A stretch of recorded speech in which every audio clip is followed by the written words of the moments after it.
Well, hello everybody. It's a Monday morning, well, Monday afternoon, morning in Los Angeles, afternoon here in Illinois, the western suburbs, where the cicadas are doing their thing. Um, it's crazy. Dog finds them completely delicious, but that's another topic. Anyway, guys, film school, welcome. Today we're just going to touch briefly on a thing called screen direction, matching, eye lines. These are kind of one of the nuts and bolts things you need to get down pat as a director, as a cinematographer, as an operator, as an editor. You're getting the material that's already been shot, so maybe not so much. But understanding what we're talking about is important. And what that means is, when we block a scene, we're there in that space. It's three-dimensional to us. There's a couch, there's the window, there's the door. It all makes sense, but we're not the final audience. The audience is the final audience. So we want to make sure that what we're shooting, that we present to the editor, that we get in the editing room, that we have those nuts and bolts, those pieces that are going to cut together coherently, because odds are you're not going to get to go back and reshoot anything. Once it's shot, it's shot. And so this is the pressure that a director is under to deliver in the time allotted. And a big part of that is having a plan when you block a scene out.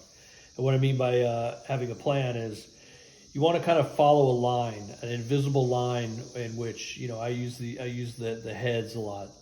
So if this is your line and you got this beautiful background behind you, a window, and this background behind you is kind of bland, it's a white wall, boring.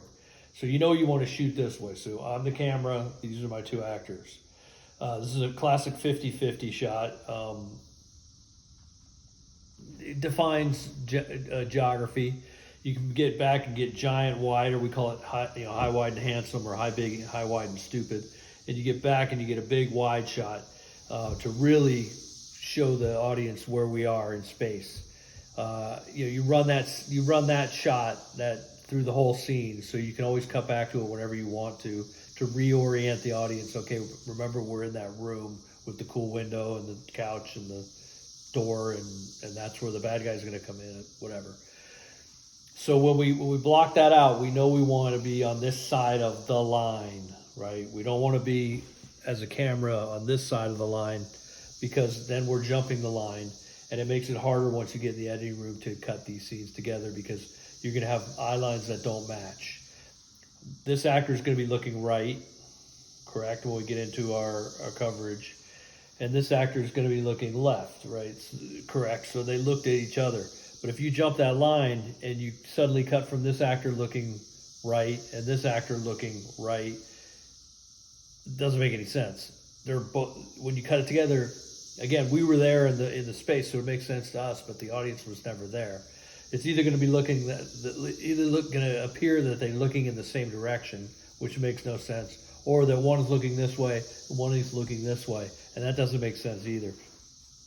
Now, you can get away with a lot when you do this in a scene like that, because you can always have a sliver of the person in the foreground. So in other words, if I'm here and this is a classic over and I have that person in the foreground, I know where they are in space. So say I want to jump the line, say the bad guy's going to come in from over here and I want to get that special shot where I want to be on this side of the line. I will do that, but I will tie this actor in so I know I'm letting the audience know where the two actors are in space. You really get into trouble with this if you have people far away and you don't tie them together and get like your classic overs. Or remember, you can always come back to that wide shot, that 50-50, the big, high, wide, and handsome shot, to orient them where we are again, remind them. Where this really becomes a big deal and where I like to storyboard is when there's some kind of like chase scene or shootout, because it's imperative that you cut it in a way where the good guys are shooting one way and the bad guys are shooting the other way at each other. Because again, if they're both shooting in the same direction, well, that doesn't make any sense. And if one is shooting this way and then you cut the one shooting this way, well, that doesn't make sense either. Right? Makes sense that doesn't make sense, if that makes any sense. Anyway, that's enough for now. We'll come back to this topic in a little bit. Guys Film School, see you, bye.